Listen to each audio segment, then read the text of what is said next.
കുറച്ച് തേങ്ങ ചിരകിയെടുത്ത് ആ തേങ്ങ മിക്സിയിൽ ക്രഷ് ചെയ്തെടുക്കണം. നന്നായിട്ട് ക്രഷ് ചെയ്തെടുക്കേണ്ടതാണ്. കുറച്ച് വെള്ളം മാത്രം അതിൻ്റെ കൂടെ ചേർത്ത് കൊടുത്താൽ മതിയാവും. എന്നിട്ട് അതിൽ നിന്ന് തേങ്ങാപ്പാൽ നമ്മൾ വേറൊരു പാത്രത്തിലേക്ക് മാറ്റിയെടുക്കണം. ഇനി വേണ്ടത് 2 ചെറിയ പഴങ്ങളാണ്. നമ്മൾ എടുത്തിരിക്കുന്നത് പാളയംതോടനാണ്. ഇതല്ലാതെ നാടൻ പഴം നല്ല പഴുത്തതുണ്ടെങ്കിൽ അതായിരിക്കും നല്ലത്.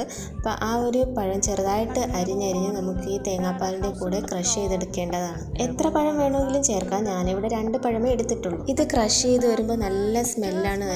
ആ പാലിൻ്റെയും പഴത്തിൻ്റെയൊക്കെ ഇത് കഴിക്കാൻ നമുക്ക് തോന്നും, അത്ര നല്ല സ്മെല്ലാണ്.